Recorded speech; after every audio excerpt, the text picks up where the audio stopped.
l'occasion de revenir. La situation sanitaire étant ce qu'elle est, nous n'avions pas pu faire les activités prévues à ce moment-là, donc on se rattrape en cette période, notamment dans la foulée du 8 mars, qui était la journée des droits internationaux des femmes. Donc avant de rentrer plus avant dans notre séminaire et de présenter nos intervenants, je souhaiterais donner la parole au professeur Jean-Vincent Olindre, directeur scientifique de l'IRSEM, qui souhaite nous dire quelques mots en introduction. Merci beaucoup, chère Camille. Merci à tous, mesdames et messieurs, les officiers généraux et supérieurs. Je suis particulièrement heureux ce soir d'ouvrir cette conférence sur un thème qui nous tient à cœur. Et je voudrais d'emblée saluer le co-organisateur, l'association avec les femmes de la défense, qui va, Général Ortemann, qui va s'exprimer dans quelques instants. Ce n'est pas la première fois qu'on organise un événement avec cette association. Je me souviens d'une très belle journée d'études sur des questions similaires il y a plusieurs années qui avait été organisée par le lieutenant-colonel Arnaud Plagnol. Donc ce thème est important pour l'IRSEM. Camille Boutron, qui vient de s'exprimer, s'intéresse plus particulièrement comme chercheuse au sein de notre institut de recherche, donc sur les questions stratégiques au sens large, mais on l'a recruté, entre autres, pour travailler sur ces questions, et c'est aussi une manière de montrer l'importance de ces thématiques liées au genre et à la mixité dans les armées. Vous le savez, c'est un thème sur le plan scientifique de plus en plus important au niveau international, mais c'est aussi un thème très important pour les armées. La ministre Florence Parly en a fait un de ses grands objectifs à travers le plan mixité lancé en 2019. Donc, je dirais que ce thème, non seulement constitue une priorité scientifique, ce qui justifie ma présence ce soir, mais aussi est à l'image de l'IRSEM, qui s'efforce de faire le lien entre la recherche stratégique et les praticiens. Ce que notre directeur, Jean-Baptiste Janssen-Wilmer, appelle l'hybridité de l'IRSEM, c'est-à-dire le fait qu'on est vraiment au carrefour du monde universitaire et du monde de la défense. Et donc, ça a du sens, je crois, pour un institut de recherche d'organiser ce soir avec un panel de praticiens une réflexion sur cette résolution 1325, Femmes, paix et sécurité, donc qui a aujourd'hui plus de 20 ans. Alors, ce qu'on peut dire, c'est que cette résolution, elle est évidemment un cadre de référence pour l'ensemble des politiques, des programmes et des actions qui œuvrent à l'égalité des sexes, et puis à une plus grande participation des femmes dans le champ de la sécurité internationale. Et je dirais que 20 ans, c'est à la fois beaucoup et très peu, et que le sujet, je dirais, reste encore un sujet, disons, je dirais, peu investi, et qui est pourtant hautement stratégique. Et donc, d'où l'importance non seulement de le mettre à l'agenda, mais de multiplier les événements pour que le sujet soit vraiment au cœur de nos préoccupations scientifiques et pratiques. Donc merci beaucoup. Je ne vais pas m'exprimer plus longtemps pour laisser la parole au général Ortemann et puis au débat. Je suis vraiment très heureux. Je vais vous écouter avec grand plaisir en m'effaçant, mais en étant très présent à l'écoute et en prenant des notes très attentivement. Donc merci beaucoup à toi, Camille, et merci à tous les intervenants, et plus particulièrement au général Ortemann, à qui je cède la parole. Merci, monsieur le directeur. Donc, bonsoir à toutes et à tous. Donc, un grand plaisir pour moi d'ouvrir à la suite du directeur scientifique de l'IRSEM cette conférence qui est organisée justement par l'IRSEM en partenariat avec l'association avec les femmes de la défense. Donc, elle réunit des participants dont la qualité et l'expérience, vous allez le voir, nous promettent quand même de beaux échanges. Elle traite d'un sujet qui mobilise toutes celles et tous ceux qui, comme vous et moi, sont attachés à la place des femmes dans nos armées. Je tiens donc à adresser à chacune et chacun d'entre vous mes remerciements les plus sincères pour votre présence ce soir.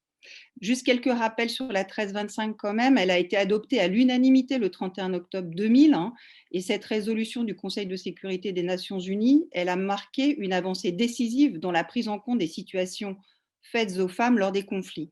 Nous savons tous qu'à la guerre, les balles, les bombes ou autres touchent indifféremment les hommes et les femmes, mais nous savons aussi que celles-ci sont exposées à des risques particuliers quand la violence se déchaîne contre les civils.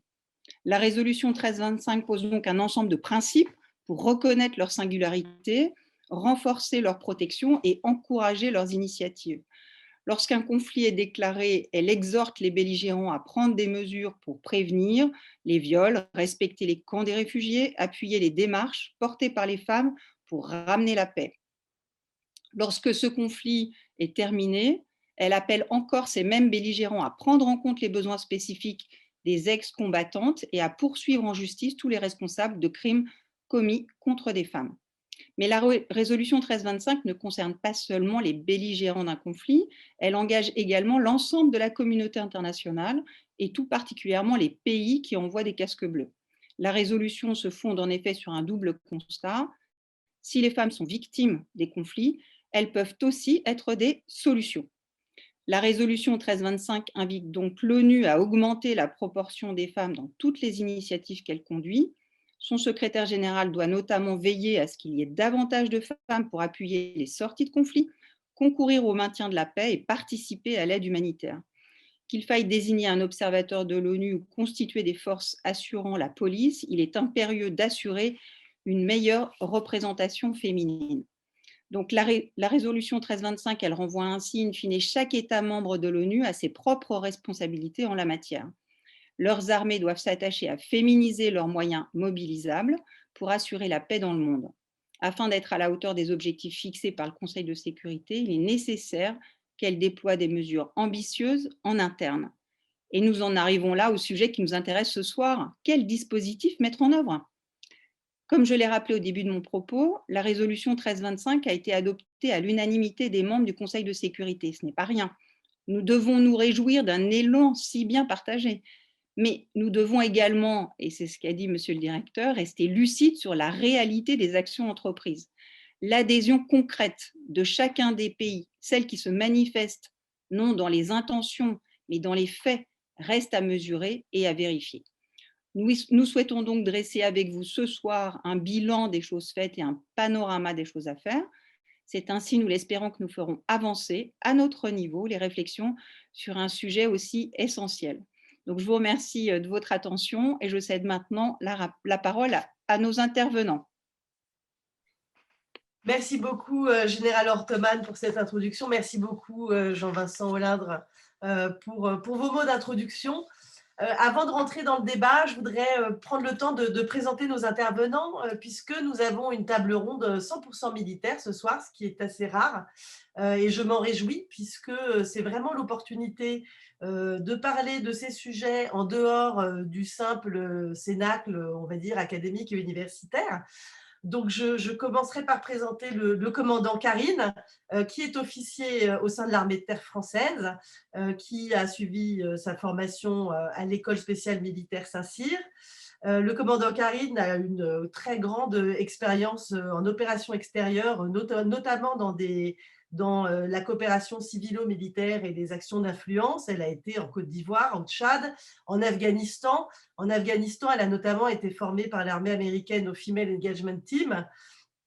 Et elle est, depuis 2018, elle est conseiller genre, GENAD, comme on dit, au sein de l'OTAN, au quartier général du commandement suprême allié transformation de l'OTAN à Norfolk, aux États-Unis.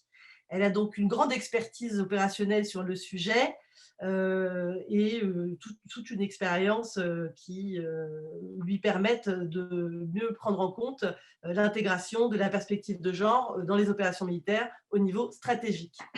Nous avons aussi avec nous le lieutenant-colonel Camille, qui, après avoir suivi des études en géographie et un cursus à l'IEP de Lyon, s'est engagé dans l'armée de terre en 1997 en tant qu'officier de réserve en situation d'activité. Alors, officier du corps technique et administratif spécialiste du renseignement, elle a d'abord servi à la DRM à Creil avant de demander sa mutation au 44e régiment d'infanterie en 2002. Entre 2013 et 2016, elle a effectué un premier poste permanent à l'étranger au poste de chef de la FRANIC, qui est la cellule nationale de renseignement française, au Joint Force Command de Naples, l'état-major actif de l'OTAN. À son retour, elle a reçu une nouvelle affectation au 44e régiment d'infanterie et se trouve maintenant, depuis 2019, en poste à la direction du renseignement de l'état-major de l'Union européenne à Bruxelles, où elle est notamment chargée de liaison avec la DRM et du volet renseignement des dossiers espaces européens. Nous avons aussi la commandante Laurane, qui est officier de carrière au sein de l'armée de terre, elle aussi diplômée de l'école spéciale militaire Saint-Cyr-Coëtquidan.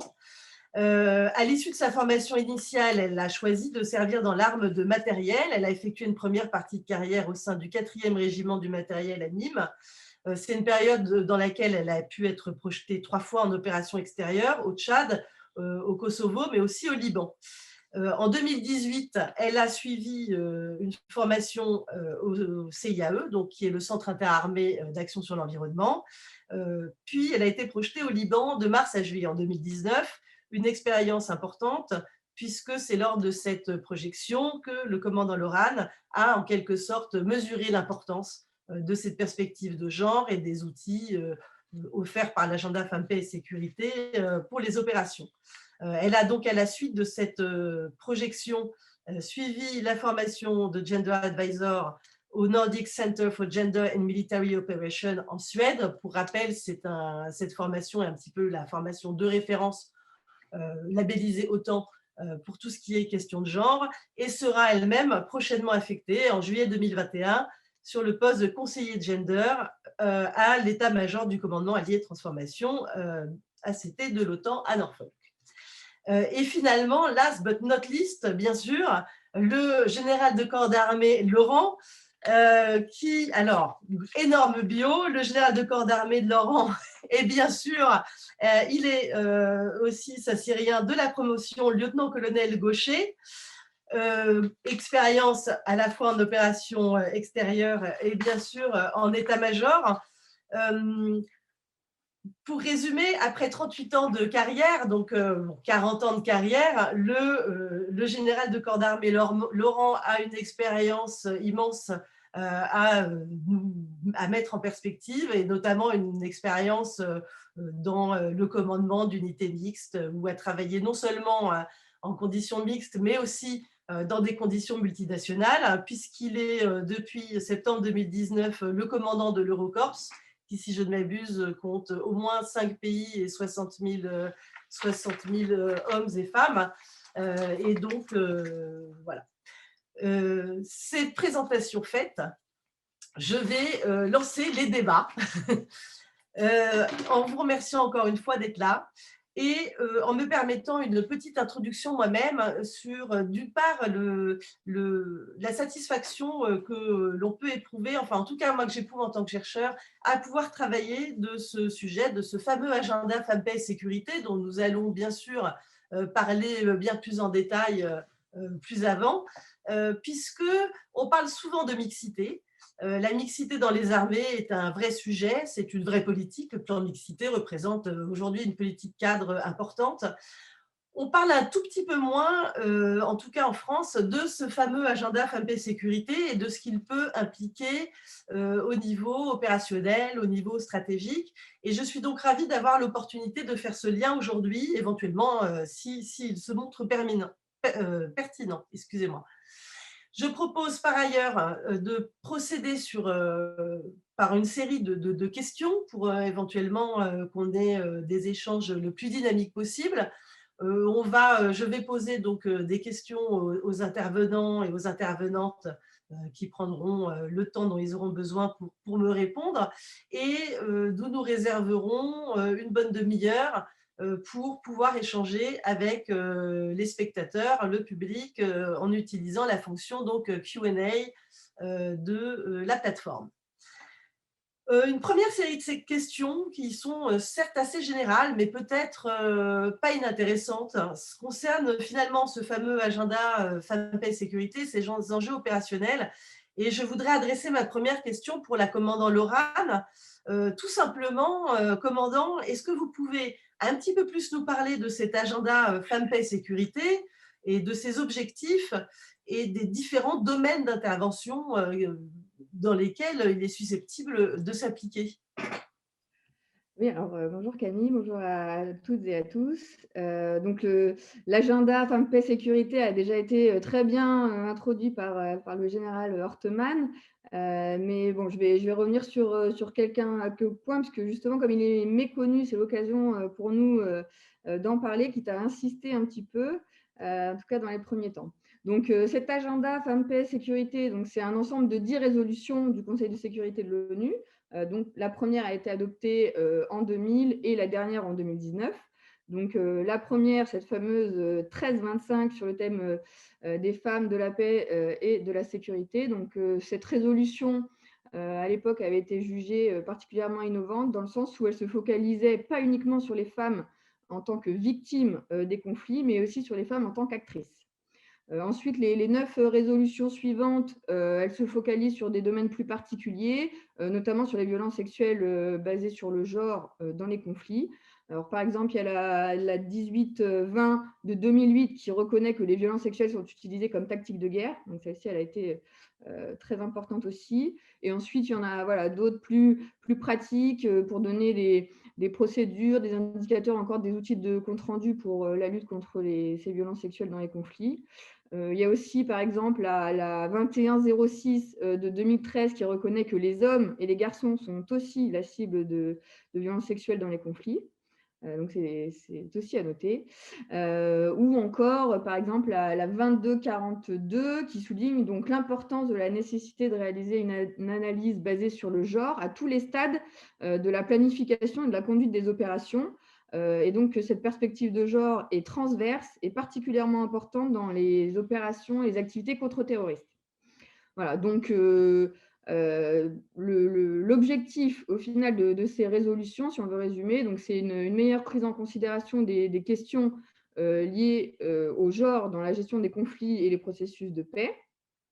C'est de lutter contre les violences sexuelles dans les conflits et d'accorder une plus grande place aux femmes dans la résolution des conflits et dans les processus de paix, et donc de promouvoir l'égalité femmes-hommes comme un vecteur de paix et de stabilité dans les pays. Donc, comme ça a été déjà évoqué, les États sont engagés à établir des plans d'action nationaux donc pour décliner ces objectifs de l'agenda, tant au niveau des politiques internes que dans les relations internationales et dans les engagements militaires. Donc, les États derrière s'engagent à mettre en place des indicateurs de suivi des actions et des outils de mesure pour mesurer l'atteinte des objectifs. Voilà. Alors, cet agenda, il se base sur 4 piliers. Donc, on a le pilier prévention, le pilier protection, le pilier participation et enfin l'intégration de la perspective de genre. Alors, dans tous ces piliers-là, en quoi concrètement les armées sont concernées? Donc, je vais l'aborder, je pense que ça va être développé un petit peu plus tard, mais pour résumer, donc les armées sont concernées par la protection renforcée des femmes et des filles donc dans les opérations contre les violences et notamment sexuelles, par l'intégration de la dimension de genre, comme je l'ai dit, dans les opérations, dans la planification et la conduite de ces opérations. Donc, c'est prendre en compte dans l'analyse de l'environnement humain des opérations, par exemple, donc les spécificités sociales de chaque partie de la population, prendre en compte donc l'impact de ces conflits, les besoins spécifiques de manière différenciée, notamment les besoins sécuritaires pour les femmes, les hommes, les filles et les garçons, donc dans l'objectif de planifier et de conduire des actions ciblées et surtout adaptées au théâtre d'opération. Et ensuite, évaluer, si on peut le faire, ces actions sur la population. Donc, il y a aussi le fait de contribuer à faire participer davantage les femmes à la sortie de crise et à la reconstitution des sociétés dont elles font intégralement partie dans tous les domaines, y compris ceux de la défense. Il y a aussi, bien sûr, la partie formation et entraînement du personnel militaire, notamment le personnel militaire déployé en opération, donc que ce soit sur les questions liées à l'agenda Femmes, Paix, Sécurité ou la dimension de genre. Et enfin, donc, je dirais l'augmentation de la participation du personnel féminin dans les opérations, donc notamment l'emploi du personnel féminin sur le terrain comme multiplicateur d'effets. Donc, la complémentarité du personnel féminin et masculin est indispensable dans certains domaines. Donc, je pense notamment aux APEO, aux actions sur les perceptions et sur l'environnement opérationnel, mais aussi tout ce qui est communication, relations publiques et renseignement, bien sûr, et recherche d'informations. Donc voilà, pour moi, à mon sens, les grands domaines qui concernent les armées, principalement dans l'agenda Femmes, Paix, Sécurité. Merci beaucoup. On voit donc que c'est quand même assez vaste, qu'il y a plusieurs façons de se réapproprier l'agenda et plusieurs dispositifs à mettre en place. J'ai une question pour la commandant Karine. Du coup, est-ce qu'on pourrait, je vous inviterais bien volontiers à rentrer un petit peu plus avant dans le détail et en nous expliquant en quoi la perspective de genre est-elle essentielle dans les opérations militaires et si vous aviez, notamment en raison de vos expériences passées, des exemples concrets. Alors bonjour à toutes et à tous. Juste pour redéfinir le cadre de mon intervention, donc je travaille à l'OTAN et je ne parlerai que de la perspective du genre dans les opérations militaires telles que perçues par l'OTAN. Je vais répondre à la question tout de suite et développer peut-être d'autres points après, histoire de brouiller un peu les pistes peut-être. Non, très simplement, en quoi la perspective du genre est essentielle dans les opérations militaires, c'est facile. Et Laurent a déjà un peu évoqué la chose, c'est un multiplicateur d'efficacité opérationnelle qui nous permet tout simplement d'avoir une connaissance plus juste de l'environnement humain dans lequel nous évoluons en opération et par conséquence de mieux garantir en fait la sécurité des populations, mais aussi de nos soldats. Quand je fais une présentation, je parle toujours de l'environnement humain des opérations, puisque en plus c'est le terme qu'on emploie plutôt en France plutôt que gender perspective. Et il est évident, ce que je veux dire est évident, mais c'est bon de le rappeler. En fait, quels que soient les conflits, quelle que soit leur époque, quelle que soit la technologie employée, le seul dénominateur commun qui lui ne change pas, c'est le facteur humain. Effectivement, tout conflit armé commence et prend fin avec une volonté humaine et laisse immanquablement dans son sillon des victimes humaines.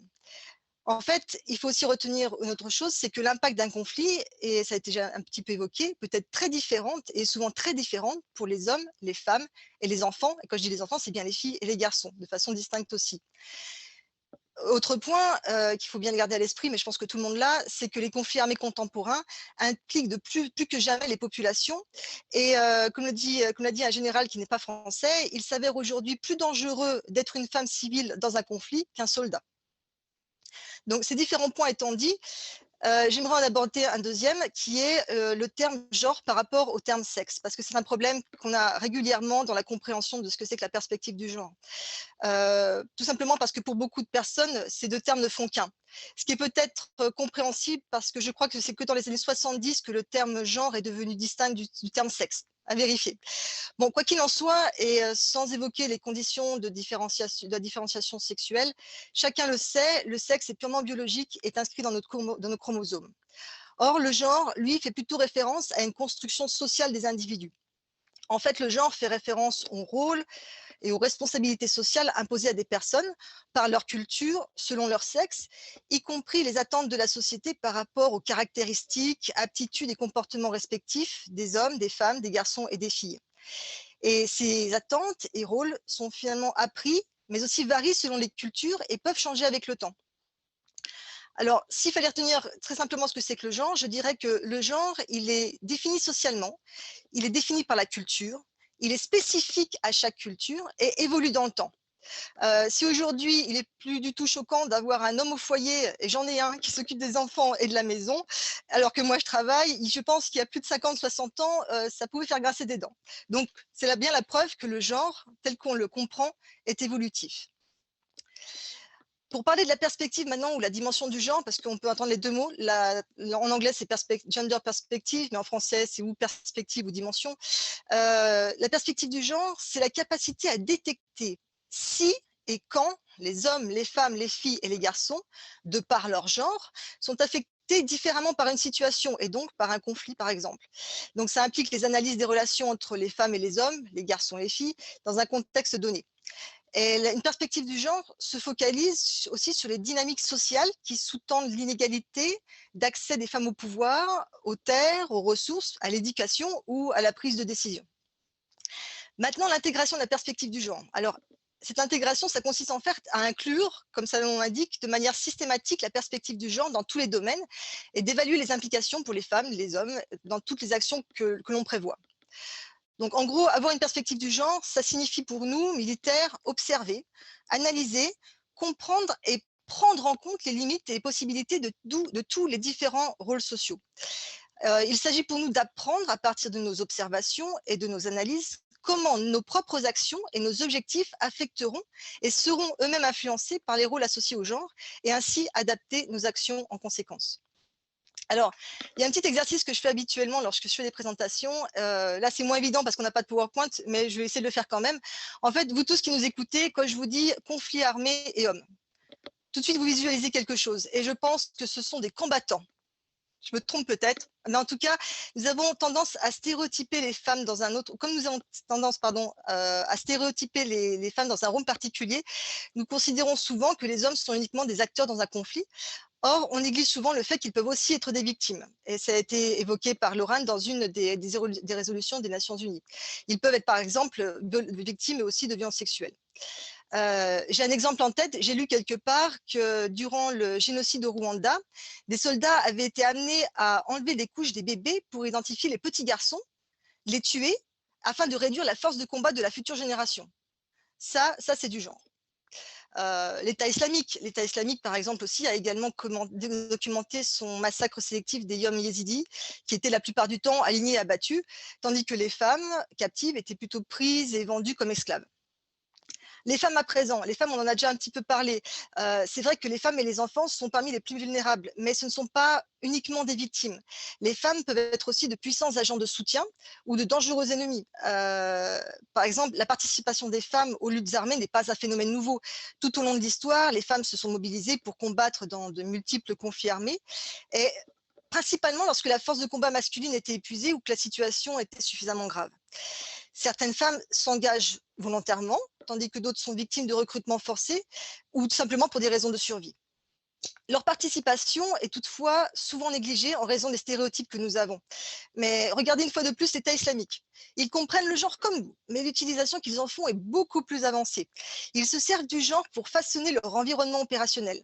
Regardez Daesh. Daesh a particulièrement bien réussi dans son recrutement de femmes occidentales. Tout ça pour qu'elles migrent vers leur territoire dans le cadre de leur aspiration à construire un califat fonctionnel, parce qu'ils avaient besoin d'épouses et de mères pour porter les enfants formés pour devenir la prochaine génération terroriste. Et puis en fonction des besoins, ces femmes finalement sont plus trop obligées de rester à la maison, mais peuvent aussi être impliquées dans des actions violentes, le moment venu, toujours en fonction des besoins de l'organisation. Donc en fait, c'est un exemple qu'on peut souvent utiliser. D'un autre côté, ça a été également évoqué, déjà, les femmes sont également des agents puissants de la résolution des conflits et de soutien de la paix. Typiquement, lorsqu'elles participent au processus de paix, les accords qui en résultent sont plus durables et plus stables. Et il y a des statistiques des Nations Unies qui affirment qu'il y a 35% de plus de chances que la paix dure au moins 15 ans quand les femmes sont partie prenante. Dernière chose, les enfants. Il en va de même pour les enfants qui peuvent être considérés comme les femmes comme des victimes passives, car les ennemis comme des victimes passives, mais ce n'est pas toujours le cas. Typiquement, on a déjà vu les ennemis, nos ennemis, exploiter les filles et les garçons comme armes de guerre. Tout simplement parce que les enfants peuvent être facilement convaincus par la coercition, les menaces, être sous l'emprise de drogue ou élevés tout simplement par des principes familiaux particuliers. Or, ça a une problématique au niveau de nos armées parce que finalement, et pour en avoir discuté avec des collègues en Afghanistan, quand un soldat français se retrouve face à un enfant qui soit enfant soldat ou suicide bomber, ça pose des problèmes. Et pas que des problèmes à l'instant T, mais aussi potentiellement des problèmes plus tard. Par ailleurs, les médias sont assez relaient assez ce genre d'informations dès l'instant où ça concerne des enfants. D'ailleurs, en parlant de presse, je me souviens en 2017, mi-2017, un communiqué de presse qui parlait de Boko Haram et qui disait qu'à mi-2017, il y avait déjà 83 enfants qui avaient été utilisés comme bombes humaines, dont une majorité de filles, souvent qui avaient moins de 15 ans. Et il y avait même un cas qui m'a marqué puisqu'il mentionnait un bébé qui avait été attaché à une petite fille pour servir de bombe humaine. Donc ça va très très loin. Donc ça pour dire que les garçons et les filles ne doivent pas non plus être exclus de notre compréhension et de notre analyse de la dynamique des conflits. Donc En gros, l'intégration de la perspective du genre en opération, elle est effectivement primordiale pour bien connaître son environnement humain et le contexte sécuritaire. Elle renforce l'efficacité opérationnelle parce qu'elle élargit et améliore nos points de vue en approfondissant la compréhension des cultures. Par ailleurs, elle peut accentuer aussi la légitimité des opérations en faisant en sorte que les actions soient plus efficaces et conçues pour limiter au maximum les impacts négatifs sur la population et notamment les groupes les plus vulnérables. Mais gardons bien à l'esprit de toute façon qu'un conflit, c'est important, impactera de façon différenciée les hommes, les femmes et les enfants et qu'ils ont tous des rôles différents dans ces conflits. Je vais m'arrêter là parce que le temps passe. Je reviendrai sur des exemples parce qu'ils sont nombreux, mais je reviendrai durant la discussion et peut-être au final. Vous en aurez l'opportunité. Merci beaucoup pour cette explication assez complète. Et surtout les exemples, nous avons besoin d'exemples concrets pour mieux comprendre comment fonctionne cet agenda. Mais du coup, j'ai envie de me tourner vers le général Laurent. Et face à votre riche et longue expérience en opération extérieure, finalement, avez-vous des choses à nous dire de plus sur le rôle joué par les femmes pendant les conflits? Parce qu'on se rend bien compte en fait que là, on parle aussi bien des femmes dans les populations civiles ou parmi les ennemis, mais aussi les femmes qui font partie des unités. Et finalement, quels rôles peuvent être joués, enfin, comment faire le tri dans ces différentes casquettes, comment mieux aborder les choses? Écoutez, tout d'abord, merci de m'avoir invité. J'apprends aussi beaucoup, comme quoi il n'est jamais trop tard pour le faire. Bon, pour en venir à la question, bon, elle est vaste hein, et beaucoup a déjà été dit. Je crois que d'abord, il faut rappeler que les femmes sur le terrain, pour parler de nos soldats et des femmes dans nos unités, bon, il faut dire d'emblée, bon, elles font leur métier et c'est déjà pas un sujet, quoi. Voilà. Vous constituez, mesdames, la moitié de l'humanité et sans vous, on n'aurait pas réussi à avoir un format des armées comme on l'a aujourd'hui. Et donc, il n'est pas question d'en laisser la moitié au quartier quand on se déploie. Donc, on a besoin de vous en termes d'effectifs, on a besoin de vous parce que c'est votre métier, vous êtes formés comme les hommes et ce n'est pas un sujet. Premier point. Deuxième point, lorsqu'on se place dans les situations de commandement, donc mon expérience assez récente, on s'aperçoit très, très, très vite que d'avoir des femmes dans l'état-major, notamment comme conseiller environnement humain, apporte souvent une approche différente, une finesse, une nuance, c'est un peu les poncifs, une sensibilité différente qui est utile parce que cette décision, elle se prend en confrontant différents points de vue et naturellement, les femmes apportent une sensibilité qui n'est pas spécifiquement liée au genre, mais quand même, on s'aperçoit qu'une façon de prendre les choses et puis aussi de mettre aujourd'hui sans tabou ces sujets qui ont été évoqués dans la réflexion et je pense que voilà, on a une réflexion plus riche et donc une décision plus saine. Voilà, sur le terrain, toujours lié à cette approche peut-être un petit peu différente, plus subtile, voilà, notamment dans le renseignement, quand on s'aperçoit que les femmes sont brillantes parce qu'une femme parlera plus facilement à une autre. Voilà, alors qu'une femme, quand on fait des renseignements, s'intéressera moins facilement à un homme. Les hommes se méfient moins des femmes. Voilà, donc il y a certains segments où les femmes sont vraiment, elles sont à leur place partout, mais là, elles sont excellentes. Voilà. Et puis, il y a un effet qui est très, très vrai. Et là, je vais vous citer une anecdote, c'est qu'elles contribuent, je pense, à la bonne tenue des autres. J'étais en 2013 au Mali, et le général, le chef d'état-major, vient nous voir. Et bon, les choses se passent, on fait une visite classique, et à un moment, il était, semble-t-il, assez satisfait de ce qu'il voyait. Et j'ai dit, mon général, vous savez, les hommes dans lesquels je suis le plus fier, ce sont mes femmes. Et là, il me regarde, il me dit, qu'est-ce que tu veux dire par là? Je lui dis, parce que dans les conditions qui étaient les nôtres, qui étaient assez rudes, je n'ai pas vu une seule de mes femmes, et j'en avais environ 300, mal tenues, mal habillées, se laisser aller. Et il y avait un effet d'entraînement. Voilà. Les femmes, sur le terrain, contribuent à la bonne tenue physique et morale de l'ensemble. Par quel effet? Mimétisme, souci ne pas se laisser aller collectivement aux yeux des femmes, etc. Mais cet effet est réel. Voilà, donc je pense que c'est un exemple très fort. Et ça me rappelle aussi le fait que, bon, quand on regarde la longue liste des criminels de guerre, il y a quand même assez peu de femmes. Donc je dirais, les femmes nous invitent à un comportement éthique et moral plus carré. Bon, c'est le mot qui me vient, excusez-moi, mais il est assez naturel. Voilà. Alors ça ne va pas sans défi, ça ne s'est pas fait tout seul, ça ne s'est pas fait comme ça toujours, mais je crois qu'aujourd'hui, cette situation sur le terrain s'est parfaitement normalisée et je pense que Cécile peut en témoigner, on y était ensemble. Voilà, ça ne s'est pas fait tout seul, il y aura encore des résistances, alors faut-il établir effectivement des normes? C'est tout le sens de la résolution. Je pense que oui, parce que tant qu'on ne dit pas les choses, tant qu'on ne les écrit pas et tant qu'on ne les rend pas un peu prescriptives, ben on se limite à l'empirisme et finalement à la qualité des uns et des autres. Donc, je pense que c'est assez simple, même si je dois vous dire, et je terminerai par là, que la résolution était pas sur ma table de chevet, comme vous voulez, de chevet, et il y a encore une semaine, même si j'en avais, je l'avoue, entendu parler, c'était pas quelque chose dont nous discutons à mon niveau tous les jours. Et c'est peut-être dommage. Donc, cette initiative d'en reparler à l'occasion des 20 ans de cette résolution du 8 mars, etc., me paraît très simple parce que ça nous invite à réfléchir à toutes ces dynamiques.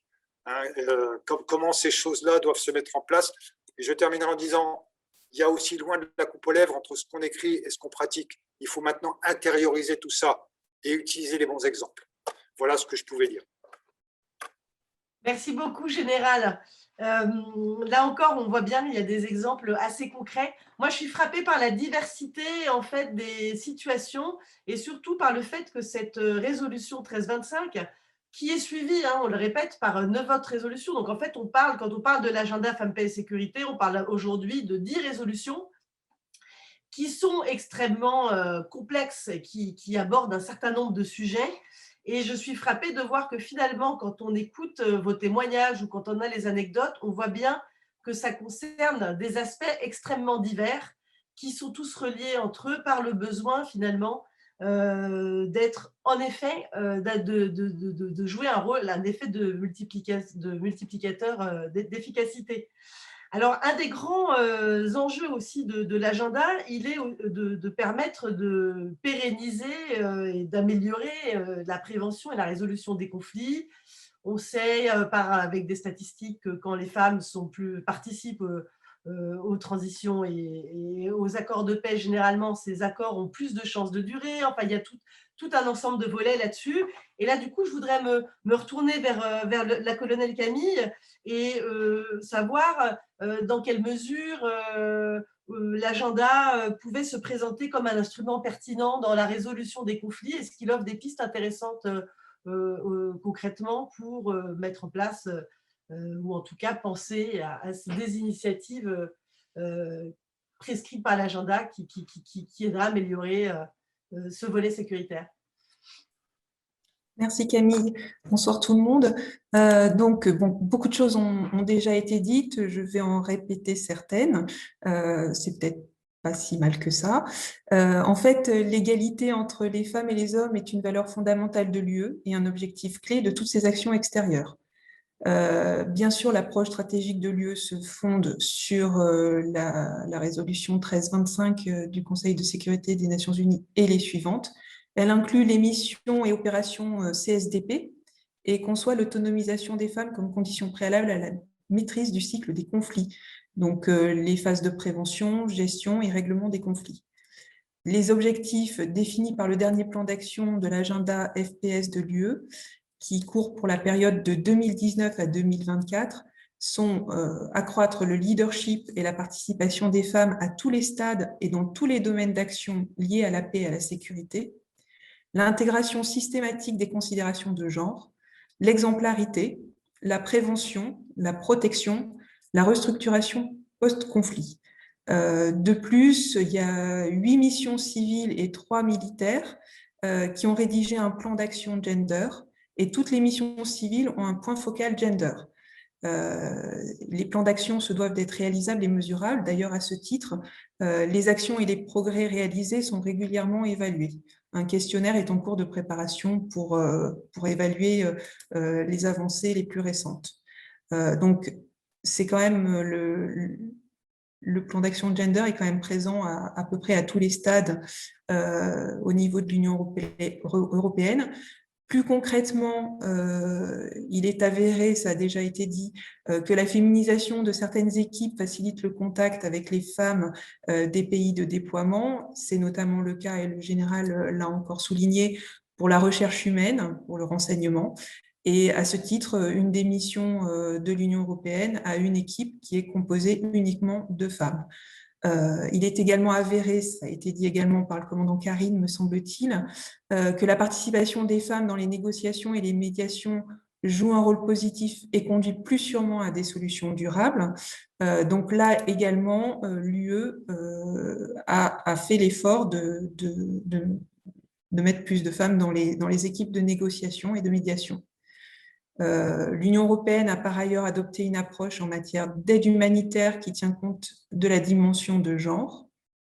Elle promeut des partenariats inclusifs, coopère avec les organisations internationales et régionales compétentes et organise des forums d'échange d'informations et de bonnes pratiques.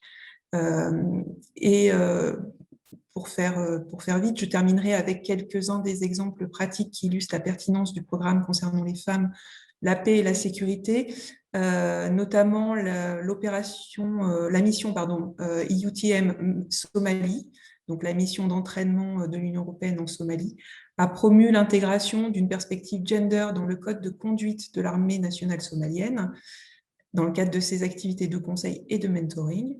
Et ce code de conduite a été approuvé par le CHOD des forces armées somaliennes en juin 2018 et a été distribué aux troupes. Donc, il y a quand même des choses qui sont assez concrètes. La mission civile en Géorgie a intégré dans l'entraînement de ses moniteurs et de chaque personnel qui l'a rejoint une formation sur l'agenda FPS. Et enfin, la mission d'entraînement EUTM Mali a développé des scénarios d'entraînement pour les forces armées maliennes avec le soutien de l'Institut malien de recherche et d'action pour la paix et a engagé des femmes maliennes qui jouent dans ces scénarios des rôles clés. Voilà, donc il y a plusieurs initiatives qui sont faites au niveau européen qui reprennent à peu près les mêmes thématiques qui ont été énoncées par mes consoeurs. Voilà. Merci beaucoup, colonel. Je vais passer à une deuxième série de questions, puisque maintenant, je pense qu'on a une image générale de l'agenda et de ces différentes branches un petit peu plus précise qu'avant de commencer ce débat. Je voudrais maintenant m'intéresser un petit peu plus concrètement à sa mise en œuvre effective et puis aux différents dispositifs qui peuvent être mis en place afin d'appliquer les diverses résolutions. Et du coup, je me tourne vers la commandant Karine. On voit bien, on reviendra dans le détail, mais on entend des mots comme gender, point focal gender, gender focal point. C'est moche en français. Oui, mais ces termes ne sont pas… Mais c'est justement un intérêt, c'est que même en français, on va quand même les utiliser dans leur mot anglais. Donc, ça bon, c'est encore un autre débat, mais ça montre bien quelque chose. Mais du coup, ma question, et vous allez pouvoir répondre à tout ce débat qui vient de se lancer de façon implicite, c'est finalement, alors vous allez parler pour l'OTAN, mais comment tout ça se met en place concrètement au sein de l'OTAN? Est-ce qu'il y a une doctrine spécifique? Quelles sont les traductions pratiques finalement de ces différentes mesures? Parce que pour l'instant, bon, tout le monde est d'accord pour se mettre à pied d'œuvre pour œuvrer dans le sens de l'agenda, mais concrètement, voilà, qu'est-ce que ça donne? Alors, il est vrai que parallèlement aux efforts de la communauté internationale, l'OTAN et ses partenaires ont également pris des mesures concrètes pour soutenir la mise en œuvre de la résolution 1325 et les résolutions associées dans les opérations militaires. Donc, la première mesure importante, elle a été l'adoption officielle de la première politique OTAN-CPEA, donc Conseil de partenariat euro-atlantique, sur les femmes, la paix et la sécurité. Et ça s'est fait en décembre 2007. Cette politique mettait l'accent sur la manière dont la perspective du genre s'applique à des contextes opérationnels. Et suite à ça, un premier plan d'action sur la mise en œuvre de la politique a été entériné, et c'était au sommet de Lisbonne en 2010, à l'occasion du 10e anniversaire de la résolution 1325. La politique a bien sûr été révisée depuis, actualisée à plusieurs reprises, et en 2018, les chefs d'État et de gouvernement des pays de l'OTAN ont entériné la version révisée de la politique qui introduit à présent les principes d'intégration, d'inclusivité et d'intégrité. Je ne vais pas rentrer dans le détail parce que ce serait trop long, mais si vous êtes intéressé pour en savoir plus, cette politique est disponible sur Internet en français et en anglais, donc je vous invite à la consulter. Donc, chaque version qui est révisée s'accompagne d'un plan de mise en œuvre et nous sommes toujours sur celui de 2018. Ensuite, en 2019, les 2 commandements stratégiques de l'OTAN, donc ACT pour lequel je travaille et ACO, Allied Command Operation, qui est à Mons en Belgique, ont rédigé conjointement la directive 40-1, 40-1, qui s'appelle c'est un peu long, je suis désolée, intégration de la résolution 1325 du Conseil de sécurité des Nations Unies et de la dimension de genre dans la structure de commandement de l'OTAN. Donc en fait, alors ce document est aussi disponible en ligne, il y a une version publique, donc je ne vais pas non plus trop m'étaler dessus parce qu'on ne s'en sortirait plus. Donc la directive, en fait, cette directive est le premier document de référence sur l'intégration d'une dimension du genre dans les opérations militaires, et c'est surtout le principal outil d'orientation pour l'intégration d'une perspective du genre à l'OTAN, depuis la planification et la conduite des opérations dirigées par l'OTAN jusqu'à la mise en œuvre des lignes directrices sur la prévention et la réponse à la violence sexuelle et basée sur le genre dans les conflits. Plus court en anglais, CRSGBV. Donc cette directive définit et clarifie normalement le rôle des conseillers genre, des GENAD et des Gender Focal Points. Donc pour les définir, les Gender Focal Points sont des personnes qui sont double casquettées parce qu'on est un peu seuls, nous les GENAD. Vous voyez, moi je suis tout seul dans mon petit bureau. J'aurais bien besoin d'aide et en fait, grâce à des volontaires, parce que je ne souhaite que des volontaires, tout au sein du HQ, à travers de différentes branches, des gens sont portés volontaires pour avoir cette perspective du genre, ces lunettes genre, pour regarder leur travail sous un nouvel angle. Et quand ils ont besoin, lors de l'écriture d'une doctrine, d'un concept, d'une policy ou quel que soit le sujet, pensent à intégrer la perspective du genre et éventuellement à venir me voir pour prendre conseil.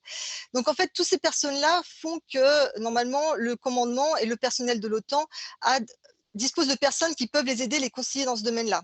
Quoi qu'il en soit, la directive précise également une chose, c'est que l'intégration de la perspective du genre relève du commandement et que les gender advisors ne sont là que pour conseiller et l'appuyer en ce sens. Et ce point est important. En fait, pour résumer, l'intégration de la perspective du genre et la prise en compte du genre sont 2 approches de l'OTAN que l'OTAN a adoptées pour mettre en œuvre la résolution 1325 du Conseil de sécurité des Nations Unies et les résolutions associées. Donc, je vais employer le terme. C'est ainsi que le programme, l'agenda Femmes, Paix et Sécurité est rendu opérationnel par l'OTAN. Alors, au niveau structurel, parce qu'il faut quand même l'évoquer, nous n'avons pas ça en France. Nous avons au siège de l'OTAN à Bruxelles, donc c'est la partie AIS plutôt civile, la représentante spéciale du secrétaire général pour les femmes, la paix et la sécurité, qui joue le rôle de coordinatrice de haut niveau pour tout ce qui touche aux travaux dans le domaine. Ce poste n'est pas si vieux que ça, il a été créé en 2012 et rendu permanent en 2014. Et il est actuellement occupé par Madame Claire Hutchinson. Nous avons également des conseillers donc, pour la question du genre, les GENAD, qui servent au sein des structures militaires de l'OTAN et dans le cadre de toutes les opérations et missions de l'Alliance. Et les premiers GENAD ont été déployés donc, en 2009 au sein d'ACT et ACO. Et dans le cadre de la mission menée par la Force internationale d'assistance à la sécurité en Afghanistan, remplacée après, comme on le sait, en 2015 par la mission Resolute Support. Enfin, nous avons un comité, le comité OTAN sur la dimension du genre, qui promeut l'intégration de la dimension de genre en tant que stratégie pour les préoccupations et les expériences tant des femmes que des hommes, afin qu'ils fassent partie intégrante de la conception, de la mise en œuvre, du suivi et de l'évaluation des politiques, des programmes et des opérations militaires. Donc, nous avons bien des documents de référence, nous avons une structure humaine en place. C'est pas pour ça que c'est facile. Très simple, c'est sincèrement, parce que même au sein de l'OTAN, il faut quand même expliquer ce que c'est que le genre. Alors, pour répondre à la dernière partie de la question, non, nous n'avons pas de doctrine sur le genre. Certains en souhaiteraient une, je ne suis pas de ces personnes-là, tout simplement parce que pour moi, la perspective du genre, c'est un sujet on appelle cross-functional transversal. Donc, on a à peu près une 50aine de doctrines dans l'OTAN, je ne les ai pas recomptées récemment, et mon rôle, notamment, c'est de proposer des injects relatives à la perspective du genre pour qu'on ait pour qu'on ait finalement quelque chose de plus efficient, de plus efficace au final. Donc, pas que doctrine du genre, mais un peu de genre dans toutes les doctrines. Voilà. Excellent, merci beaucoup. J'en profite pour dire, en effet, pour insister sur le fait que la plupart des documents concernant l'agenda Femmes, Paix, Sécurité sur l'OTAN sont disponibles, et notamment un lexique à la fois français et anglais. Je le dis parce que le terme de genre, de sexe, de discrimination, enfin un certain nombre de termes qui peuvent être complexes sont justement définis par l'OTAN, et on les a en français et en anglais. En anglais, c'est sûr, je me suis appuyée, mais je pense qu'il est sorti en français. Et donc, alors, pardon, juste une précision. Donc, effectivement, c'est un guide de l'OTAN qui émane du bureau Women, Peace and Security, qui est en français et en anglais. Il faut savoir que les définitions qui sont données dedans ne sont pas toutes officielles, mais au moins, elles donnent des éléments. Elles donnent des éléments, elles permettent de savoir où se situer pour aborder certains sujets, et voilà, c'est facilement accessible. Donc, du coup, je me permettais de faire cette petite remarque. Alors, on l'a vu pour l'OTAN, et alors au niveau européen, du coup, colonel Camille, je sais que vous l'avez déjà mentionné lorsque vous avez pris la parole précédemment, mais est-ce que vous pourriez rentrer un tout petit peu plus en détail sur la façon dont la mixité est abordée par la CSPD, et où on en est de la féminisation des entités militaires de l'Union européenne? Oui, alors, en fait, dans un premier temps, il m'apparaît important de préciser quand même ce que représentent les entités militaires à l'Union européenne. Je pense qu'on pourrait parler d'une goutte d'eau au sein des institutions européennes. À Bruxelles, par exemple, on compte environ 300 militaires au milieu de toutes les institutions qui sont présentes, donc le Conseil, la Commission, le Parlement et toutes les autres structures plus ou moins grandes européennes. Donc, dans cette goutte d'eau, les femmes représentent encore moins, donc sont vraiment très, très peu nombreuses. Si on prend l'exemple de l'état-major de l'Union européenne où je suis affectée, donc on a un directeur général, le vice-amiral d'escadre Bléjean, qui est très pushy sur la question. Il a tenu à s'exprimer à l'occasion de la journée du droit des femmes en soulignant le rôle essentiel des femmes dans la construction de la paix et de la sécurité. Il a donné l'exemple puisqu'il a composé lui-même un cabinet paritaire, 3 hommes, 3 femmes.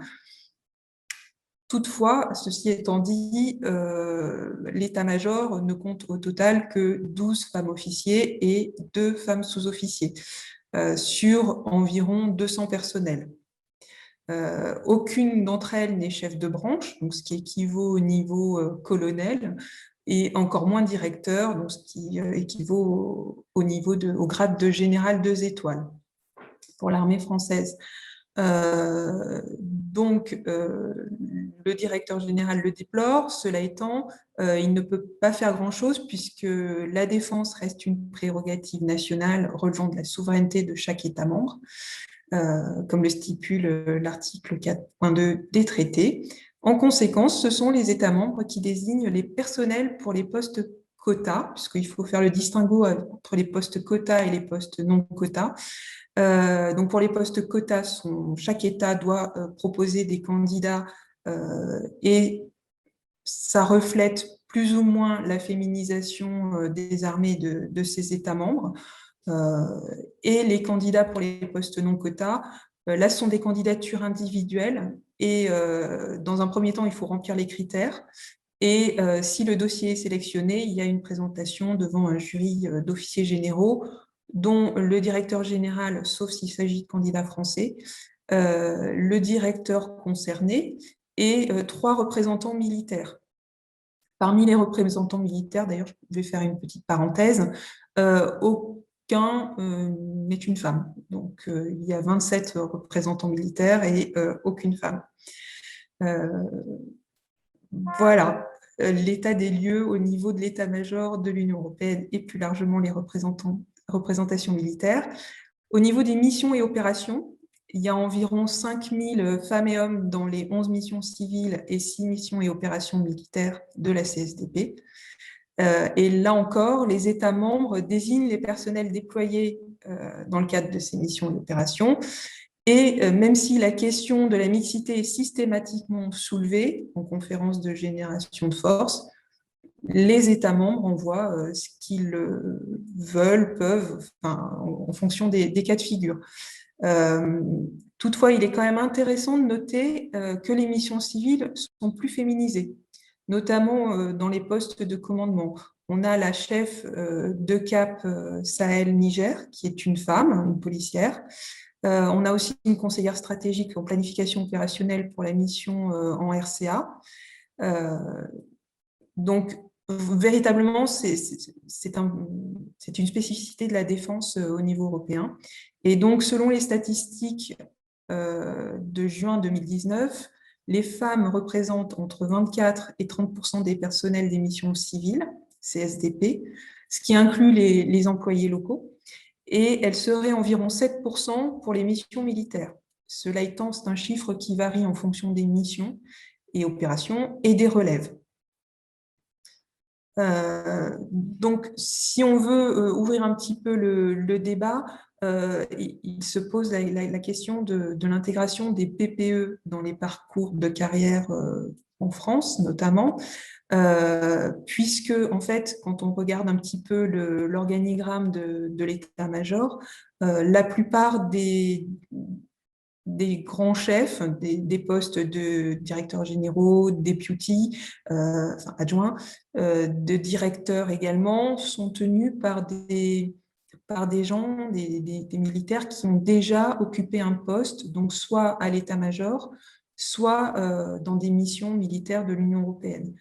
Donc, si nous, on veut, au niveau français, faire en sorte que des femmes occupent des postes de chef de branche ou de directeur, il est bon auparavant d'avoir intégré dans son cursus un poste en état-major ou dans les missions et opérations de l'Union européenne.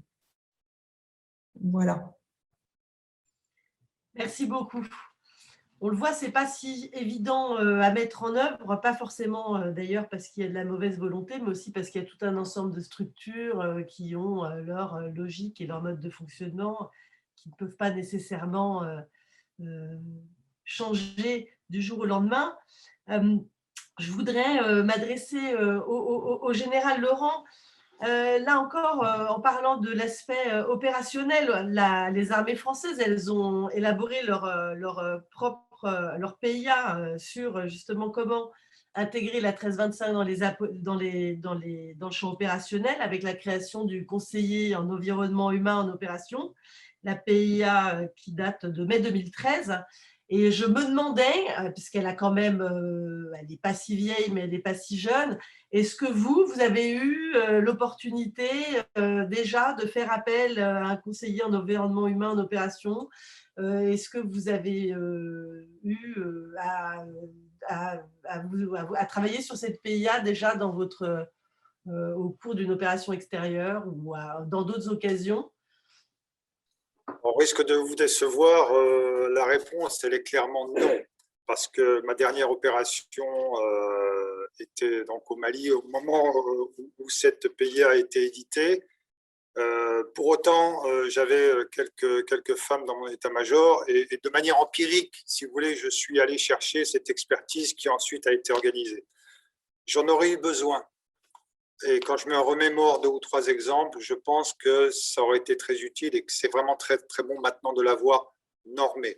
Donc, oui, pour toutes les raisons que j'ai déjà évoquées, la multiplicité des approches, les sensibilités particulières, conseiller environnement humain. Mais pour rebondir sur ce que vous avez dit sur pourquoi finalement les choses qui ont été bien écrites peinent un petit peu à se traduire en action. Tout simplement parce que maintenant, il faut être un peu plus volontariste. Faut intérioriser les choses. Donc, moi, je dirais, c'est pas d'un conseiller en environnement humain dont on a besoin, c'est peut-être dans les années ou les mois qui viennent d'avoir un chef dans une opération quelconque qui soit une femme. militaire, hein, j'entends bien, un officier général voilà, qui soit à la tête d'une opération. Et pour être très très franc, dans les fonctions que j'occupe aujourd'hui, un état-major qu'on appelle de niveau 1 de corps d'armée, je n'ai pas 60 000 hommes sous mes ordres, hein, je vous rassure.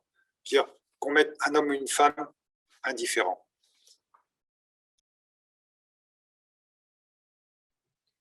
D'accord, merci beaucoup.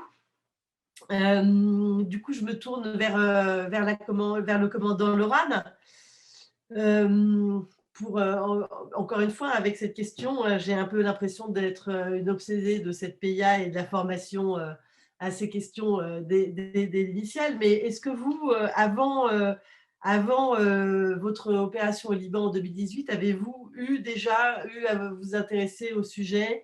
Avez-vous déjà suivi une formation en rapport justement à l'agenda Femmes, Paix, Sécurité?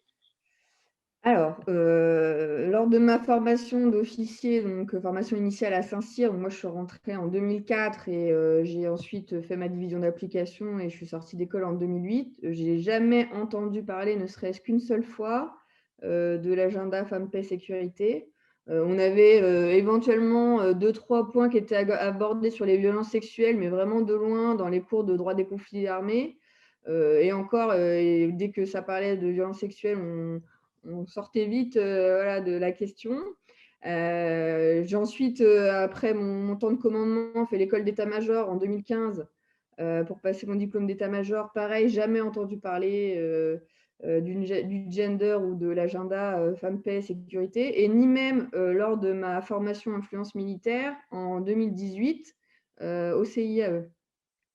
Donc, moi, j'ai découvert, comme ça a été dit, le domaine dans ma mission au Liban en 2019, parce que, en fait, un petit peu par hasard, au premier mois, il a fallu désigner des gender focal points et personne ne savait globalement ce que c'était.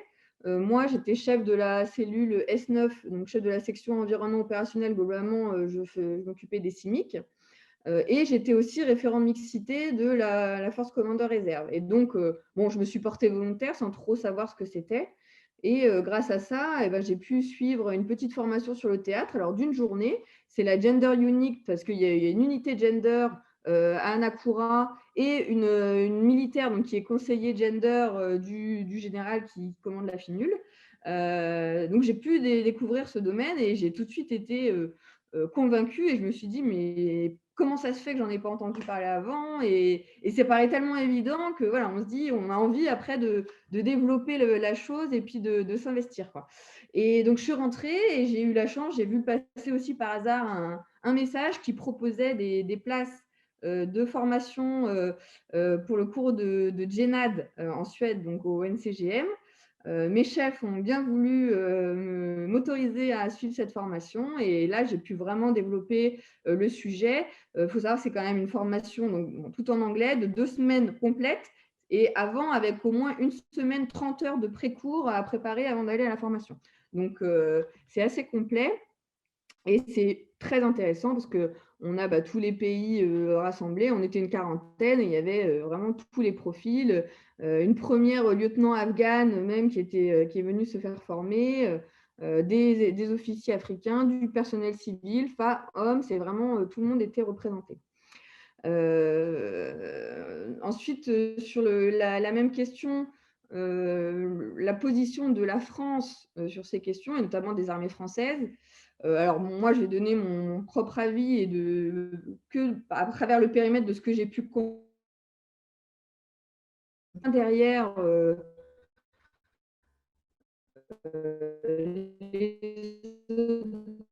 les notamment tout le domaine, et je pense aussi au Canada. D'ailleurs, on avait pu faire une conférence ensemble avec les Canadiens. Ils sont particulièrement actifs et impliqués dans le domaine. Les Américains aussi, l'armée américaine, donc le DoD, ils ont sorti notamment en juin 2020 leur stratégie militaire d'implémentation du plan. Donc, eux aussi, ils s'y mettent activement. Donc, voilà, nous, on a l'impression en France qu'on s'est beaucoup focalisé sur la partie mixité, qui est soit importante, mais que toute la partie intégration dans les opérations n'est pas présent. C'est notamment le deuxième plan d'action français, donc, qui est maintenant plus à jour déjà depuis 2018. On attend toujours le troisième plan d'action qui n'est pas sorti. Quand on lit le deuxième plan d'action, on n'a pas l'impression d'avoir des actions concrètes, quoi. Ça donne l'impression que la case a été cochée, ok, on a fait le plan d'action, mais que derrière, voilà, il n'y a pas vraiment de réelle dynamique de mettre en œuvre, et surtout sur la partie militaire, quoi, parce que le ministère des Affaires étrangères, de l'Europe et des Affaires étrangères, a l'air beaucoup plus proactif sur ça que les armées. Cette publication, donc la PIA de 2013, jamais décliné. Quand je pense qu'au niveau tactique, tout le monde pourra vous le dire, les PIA, on sait à peine si ça existe. Il faut que les doctrines elles soient déclinées pour être appliquées par tous les niveaux. Et là, ce n'est pas le cas. Il faut savoir, bon, moi, quand j'ai posé la question, quand j'étais au Liban, au CPCO, quand je cherchais, parce qu'il fallait que je fasse un plan d'action de gender et que je l'intègre, est-ce qu'on a une doctrine française ? On m'a dit non, en 2019. Quoi. Donc voilà, c'est un petit peu, je pense que cette doctrine est inconnue pour la plupart des militaires français. Et voilà, le sentiment qu'on a, c'est que les problématiques ont été principalement adressées sur le plan interne. Voilà. Il y a quand même le plan mixité de 2019, lui, qui est concret et qui a vraiment là, la ministre a donné des impulsions et des directives fortes pour faire avancer les choses. Mais voilà, la mixité dans le domaine du plan femmes, paix, sécurité, c'est qu'une petite partie.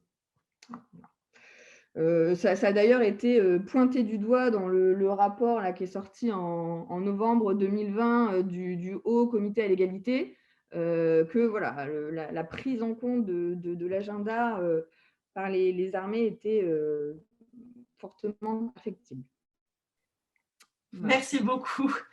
On le voit, il y a un intérêt pour la question, mais on est encore, disons, dans une phase expérimentatoire de l'agenda. J'ai envie de poser plutôt une question commune pour conclure avant de passer, parce qu'on a déjà une question, donc avant de passer aux questions-réponses, j'aurai 2 questions que je vous pose à tous les 4, et puis vous me répondez selon vos envies. Enfin, en fait, 3 en réalité, puisque j'ai face à moi 4 officiers. De quelle façon, selon vous, vraiment, l'agenda Femmes, Paix et Sécurité peut représenter une aide au commandement, et ça à tous les niveaux, du plus haut au plus bas.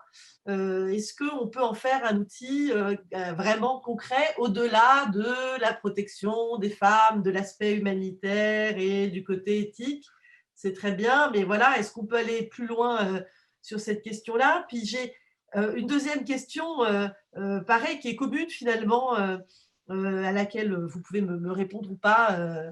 C'est comment on arrive finalement à la fois différencier le débat sur la mixité et la place des femmes dans les armées, qui est une chose, et celui sur la prise en compte du genre dans le champ opérationnel et plus généralement de la mise en œuvre de cet agenda Femmes, Paix et Sécurité, où on voit on est encore dans quelque chose d'autre. C'est à la fois 2 enjeux différents, mais qui sont tout de même liés, puisqu'à un moment, pour pouvoir avoir une plus grande participation des femmes dans les opérations de maintien de la paix, ou pour qu'elles soient plus présentes dans les contingents militaires, il faut bien qu'elles soient plus présentes aussi. Enfin, faut qu'il y ait le vivier nécessaire. Et souvent, ce vivier est difficile à trouver ou à constituer. Enfin, voilà. Donc, on voit bien qu'on est dans des problématiques qui sont à la fois liées, mais qui ne sont pas forcément les mêmes. Comment jouer sur cette différenciation? Comment les aborder? Quelle serait votre position vis-à-vis de ça? Et puis finalement, j'ai une dernière question. Encore une fois, elle est ouverte. Ce serait vraiment pour conclure. Je pense que ça pourrait apporter des éléments pour aller plus loin dans le débat. C'est de quelle façon, vous l'avez dit, commandant Loran, on a quand même des pays qui sont très investis sur cette question-là. Il y a un aspect stratégique dans l'agenda Femmes, Paix et Sécurité. Les pays qui sont les champions de cet agenda-là ne sont pas, par exemple, les pays permanents au Conseil de sécurité des Nations Unies. Donc, il y a un enjeu stratégique de relations internationales, de rapports de force, au-delà Voilà. Comment faire en sorte que, ou pas, enfin, est-ce qu'il y aurait des aspects sur lesquels insister dans cet agenda-là pour que finalement on puisse en France mieux s'en saisir et mieux jouer mieux investir cet espace de rayonnement possible et des opportunités à côté desquelles on passe éventuellement. Enfin, voilà. Alors, je me rends compte que ce sont des questions assez étendues, donc vous n'êtes pas obligé de répondre à toutes, mais voilà, c'est ces 3 points-là qui me semblent assez importants avant de passer aux échanges avec les spectateurs et les spectatrices. Est-ce que quelqu'un souhaite commencer? Je me lance. Alors oui, c'est un outil indispensable au commandement. Et là, je vais pouvoir commencer à entrer dans des exemples, ce sera beaucoup plus parlant. On utilise souvent l'exemple du marché en Afghanistan. C'est un exemple qu'on utilise dans les cours qu'on a. Une patrouille qui va dans un marché en Afghanistan, qui va voir des femmes, des enfants, des hommes en quantité, c'est très bien, c'est que tout va bien. Si dans leur rapport, les hommes, les soldats et les femmes mettent OK, on est à telle heure, on est parti à tel endroit, c'était le marché, il y avait du monde. C'est sympa. Pour la prochaine fois, ils vont aller au marché. Et cette fois-ci, il n'y a plus que des hommes, il n'y a plus de femmes. S'ils mettent dans leur rapport, bon, on est retourné au marché à telle heure, tel jour, il y avait moins de monde. C'est pas vraiment efficace. Il est important que la dimension du genre, l'analyse genre, les lunettes genre soient mises en place pour dire attention, il n'y a plus de femmes au marché, il y a un problème sécuritaire. C'est important pour nos forces. Quand j'étais au NCGM, parce qu'il faut savoir que le NCGM qu'a mentionné Laurent, c'est le Nordic Center donc for Gender and Military Operations, c'est le department head de l'OTAN pour la formation dans le genre. J'ai discuté avec une Australienne qui me donnait un exemple, c'était il y a quelques années, je vais essayer de le restituer tel qu'elle me l'a donné. C'était pareil en Afghanistan, une patrouille qui allait régulièrement dans le même village, et en fait ils se sont rendus compte que le même jour, chaque semaine, il n'y avait plus d'enfants dans le village. Donc déjà c'est une bonne chose parce qu'ils ont eu ces lunettes genre pour se dire j'ai observé la population, il y a quelque chose qui est bizarre. Et en fait, c'est en s'adressant aux grands-mères, c'est les seuls qui ont accepté de parler, ils ont appris que ce jour-là, les talibans recrutaient et distribuaient les armes, et c'est pour ça que les enfants n'étaient pas là. C'est quand même une information qui est essentielle pour la force. Et des exemples comme ça, il y en a pléthore. Même le petit soldat qui est sur son checkpoint, quand on lui dit « Attends, si tu vois tous les jours des voitures passer, mais et un œil un peu plus affûté. Regarde s'il y a des hommes, des femmes et des enfants dans la voiture. Si c'est habituellement ce qui se passe et qu'un jour, il n'y a plus que des hommes dans les voitures, c'est qu'il se passe quelque chose. Et potentiellement que la vie de cet homme-là est en danger. Donc, en fait, c'est un vrai instrument qui est très utile dans tous les domaines. Et moi qui suis au niveau stratégique, et pourtant, je préfère l'aspect terrain, pour l'avoir vécu, c'est d'autant plus évident qu'on a besoin au niveau stratégique parce que si on ne fait pas notre niveau, ça n'arrivera jamais en bas. Donc, c'est très important et effectivement, ça nous donne une efficacité opérationnelle qui est multipliée. Donc, des exemples, je vous invite à en chercher sur Internet, il y en a des tonnes comme ça. J'en ai au Kosovo, on en a en Afrique, même la NASA. Regardez, la NASA, en 2019, ils voulaient faire une sortie purement féminine dans l'espace. La première, ils étaient contents avec tout. Le problème, c'est qu'ils se sont rendus compte qu'en fait, pour les femmes, pour les 2 femmes qui devaient sortir, il fallait une combinaison avec un torse M. Il n'y en avait qu'une de disponible. Donc la première sortie exclusivement féminine, elle s'est retrouvée avec un homme et une femme. Donc c'est dommage de ne pas avoir cette gender lens, ces lunettes gender à tous les niveaux, que ce soit au niveau stratégique jusqu'au niveau opérationnel, tactique, et dans tous les domaines. Quand on parle d'intelligence artificielle, parce qu'on parle d'intelligence artificielle ici, on se dit l'aspect gender là-dedans, c'est quoi? En fait, il faut creuser un peu les ménages, mais il y en a un. Quand on programme une intelligence artificielle, et je me souviens que l'ancien SACTI avait été confronté à Sophia, qui était un robot intelligence artificielle, et qu'à un moment donné, quelqu'un a voulu un peu taquiner le robot, qui était une femme, puisqu'elle s'appelait Sophia, en lui disant « Est-ce que vous accepteriez de sortir avec moi ?» Et le robot s'est mis à être tout gêné. Et qui c'est qui l'a programmé, ce robot? C'est une femme ou un homme? Donc finalement, même les réactions d'un programme vont être différentes en fonction de la personne qui l'a programmé. Donc en fait, le genre, on peut en mettre partout. C'est pas qu'on veut en mettre, mais c'est que c'est utile partout. Je laisse un peu de place aux autres, excusez-moi. Merci beaucoup. Juste, je me permets une remarque par rapport à l'armée américaine. Je sais qu'il y a des exemples précis où les associations de femmes locales ont aidé à faire le contact entre l'armée américaine et des chefs de tribus ou qui étaient dans des relations de tension où les femmes ont pu, à certains moments, faire le pont. Donc, elles jouent des vrais rôles, concrets, stratégiques. Enfin voilà, c'est juste pour appuyer votre propos où on est pour aller au-delà de l'aspect humanitaire. On a vraiment des enjeux, je pense, politiques, stratégiques, de réussite d'une opération extrêmement précis et utile et enthousiasmant. Alors, si je peux intervenir, Camille? Oui, bien sûr. Alors, moi, du coup, je voulais insister sur l'aspect formation, parce que je l'ai dit précédemment, que voilà, dans mon cursus d'officier ou d'officier d'état-major, j'ai jamais eu la chance d'être formée à ça, et je pense que c'est le point clé. La formation et la sensibilisation, déjà pour comprendre ce que c'est, arrêter de mélanger les choses, de faire des associations ou d'avoir des réactions réfractaires. Moi, quand je parle souvent à des officiers qui ne connaissent pas, il y a des automatismes. On parle de gender, et bien direct, ils se disent « Ah, c'est des problèmes de femmes ». Non. Donc, il faut arriver à casser ça et tout de suite, donc inclure des petits modules de formation, que ce soit dans même au plus bas niveau, hein, pour les engagés, après pour les cadres, et voilà. Et ensuite, régulièrement, remettre une petite couche en fonction des formations du cursus. Et encore plus important, obliger à ce qu'il y ait des formations et des sensibilisations dans les NCF avant projection et qui soient vraiment adaptées et spécifiques au type d'engagement. Parce qu'on n'a pas le même comportement forcément quand on a un casque bleu dans une mission ONU que quand on est dans une mission OTAN, que quand on est dans une mission franco-française. Mais il y a des choses dans tous les cas qu'il ne faut pas faire. Je pense notamment à la prostitution. Voilà, c'est des choses qui sont… moi, honnêtement, je vais donner les exemples qu'on a eus sur mes 4 projections dans les MCF. La seule fois où ça a été abordé, en général, c'est le médecin qui fait la petite info santé qui dit faites attention, protégez-vous, mettez des préservatifs, mais ils oublient de dire que la prostitution, c'est interdit et que voilà, tous les impacts que ça peut avoir sur l'image de la force et que ça peut même porter atteinte à l'image et mettre en péril la mission. Donc voilà, tout ça, je pense qu'il faut faut plus qu'il y ait de tabou ou de peur, ou je ne sais pas, et qu'il faut y aller et forcer un petit peu la main pour intégrer ces formations-là, pour que ça soit vraiment pris en compte. Après, on ne nous a pas fait un gros cadeau, là, en intégrant l'agenda sous le terme de diplomatie féministe. C'est le terme là, qu'on voit apparaître là, depuis novembre l'année dernière.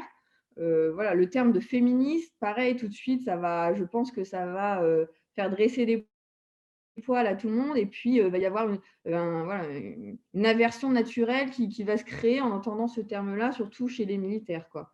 Donc, c'est un petit peu dommage, mais bon, il va falloir essayer de passer à côté de ça, et puis quand même de se battre et faire le forcing pour que les formations soient faites, et qu'après, au fur et à mesure, ça rentre dans la norme, et qu'il n'y ait presque plus besoin du gender advisor, parce que les choses se font de manière naturelle, mais on n'en est pas là du tout. Merci beaucoup. Général, colonel, vous vouliez ajouter quelque chose, général, peut-être par rapport à ce qui vient de se dire? Bon, beaucoup de choses ont été dites, hein, mais moi j'aurais tendance à revenir un peu sur mon mantra, c'est-à-dire maintenant il faut opérationnaliser les choses. Quasiment tout est écrit, sans doute pas suffisamment enseigné, et c'est le sujet de la formation qui vient d'être évoqué. Moi, je crois maintenant qu'il faut oser, il faut être volontariste, il faut mettre des femmes en situation de responsabilité, quitte à ce que certaines d'entre elles échouent. Hein, parce que l'échec aussi, on apprend de ces échecs. Mais je suis convaincu qu'elles réussiront, et que là, on va créer une dynamique par l'exemple, la vertu de l'exemple. Il ne faut pas se limiter au marché. C'est vrai qu'on a tous compris que les lunettes gender qui ont été développées par le commandant Karine, c'est aujourd'hui indispensable. Mais il faut aller au-delà. Moi, je dis il faut des femmes en responsabilité de commandement sur le terrain, en opération. Anne-Cécile l'a été, chef de corps en opération. Et c'est ça qui fait changer les choses. C'est ça qui fait comprendre que finalement, ce sujet n'en est pas un. C'est pour moi le meilleur moyen de faire avancer les choses. Alors oui, on n'est peut-être pas aussi en avance que des pays comme le Canada, les pays nordiques, etc. Entre parenthèses, ils sont quand même pas beaucoup présents sur les théâtres d'opération. Donc, comment faire avancer les choses sur les théâtres d'opération? Mettons des femmes compétentes, il y en a, aux postes de responsabilité, qui sont des postes exposés, mais où je pense elles sont tout à fait capables de réussir, comme le sont les hommes, point final. Donc, moi, c'est pour faire avancer les choses que je proposerais, soyons volontaristes, osons donner aux femmes ces responsabilités pour lesquelles elles sont formées, pour lesquelles elles ont tout ce qu'il faut, parce qu'on n'est plus dans la tranchée de tête. Je parlais tout à l'heure de mon poste. Pour exercer mon poste, c'est-à-dire de prendre des responsabilités de mon poste, c'est essentiellement des décisions qui se prennent à froid avec un certain recul. C'est pour ça que je dis une femme ou un homme, c'est totalement indifférent. Voilà. C'est peut-être pas la même chose pour le chef de section de combat d'infanterie dans sa tranchée, mais à un certain niveau, je pense que c'est complètement possible et ça créera des bons exemples et ça lancera une dynamique. Merci beaucoup pour ces paroles pleines d'énergie et convaincantes. Colonel Camille, vous aviez quelque chose à ajouter? Beaucoup de choses, voire tout a été dit. Peut-être parler aussi de l'importance de la féminisation, de l'encadrement et du commandement des écoles militaires, ce qui permettrait déjà d'habituer un petit peu les nouvelles recrues à travailler avec des militaires féminines. Il y avait également une formation qui est faite pour les managers au niveau de l'Union européenne qui me semblait intéressante. Il s'agit d'un stage qui s'appelle Unconscious Bias, donc qui apprend aux managers à manager justement, à connaître les biais inconscients que l'on a tous. Alors, ça concerne effectivement les femmes, mais aussi, là, on rentre dans le gender au sens large du terme, et donc d'apprendre à connaître ses biais et à pouvoir manager de manière la plus impartiale possible, si tant est que ce soit possible. Voilà. Et peut-être développer ce genre de choses pourrait être intéressant. Merci beaucoup. Volontarisme et formation, donc c'est deux volets intéressants, l'exemple et la formation. Nous allons rester là-dessus pour ces échanges. On a quelques questions des participants. Alors la première question, il semble que l'aspect doctrinaire donc, de la PIA, les documents de l'Union européenne et autant d'une manière générale avance plus rapidement que l'usage. Ces questions semblent en France confinées à un public restreint. Pourquoi? Alors, est-ce que l'un ou l'une d'entre vous peut répondre à cette question? Le comment, Karine? Je vous sens. Oui, il y a tellement de choses à dire, mais effectivement, Laurent a quand même couvert pas mal ce sujet-là. Ça reste restreint en France parce que c'est mal connu. Le terme n'aide pas, enfin, je parle de gender perspective toujours, le terme n'aide pas. On est plusieurs Français ici et pour en avoir discuté avec eux, pour eux c'est égal mixité, on en a parlé. La question du genre c'est controversé. De nombreuses langues dans la langue française ne font pas la différence entre le genre et le sexe comme je le disais au début. C'est un truc de femme pour les femmes de toute façon, ou alors c'est un truc pour l'égalité entre les femmes et les hommes, ou alors c'est plutôt l'aspect diversité, inclusion, mixité, harcèlement. Donc voilà ce que c'est pour la majorité des gens en France, l'aspect genre. Donc déjà, le terme effectivement n'est pas bien choisi, je pense. Ensuite, il faut démontrer l'efficacité de la chose sur le terrain. Une fois que c'est un peu comme le CIMIC, une fois qu'on a trouvé l'intérêt de l'outil, tout de suite, on a envie de l'utiliser plus et donc d'avoir des gens qui sont en mesure de le mettre en œuvre et donc d'avoir les formations qui vont avec. En fait, moi j'aime bien monter la chaussette, c'est-à-dire partir du terrain. Si on arrive à démontrer sur le terrain, à travers les exemples, comme je vous ai donné, mais il y en a tellement d'autres, l'utilité de la chose, les commandants vont comprendre qu'on en a besoin et puis ils vont faire remonter l'information et au final, on aura effectivement des gens formés. Les armes les plus efficaces dans ce domaine-là, c'est effectivement l'exemple et la formation. Maintenant, je ne sais pas si c'est vraiment complètement un manque d'intérêt en France ou un manque de moyens. Parce que moi, vous voyez, je suis officier communication. La personne que j'ai remplacée, elle était juriste. La personne qui va me remplacer, elle est dans du matériel, de la maintenance, pardon. Donc, en fait, on n'est pas spécialisé. On va avoir un vernis à un moment donné et puis on va passer à autre chose.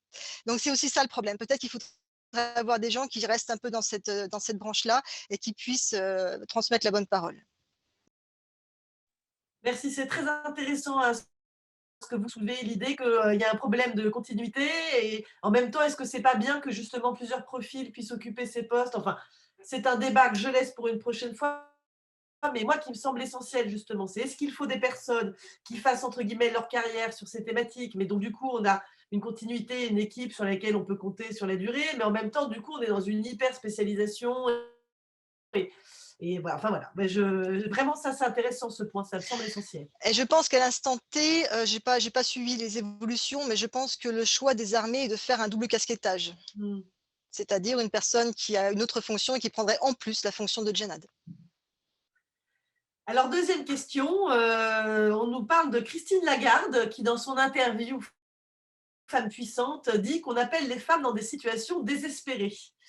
Alors, est-ce que c'est ce qui est tout à fait vrai, hein, il y a toute une littérature hein, sur les femmes en situation de crise et de désastre, enfin voilà. Est-ce que, est-ce que cela se vérifie en opération? Est-ce que l'un ou l'une d'entre vous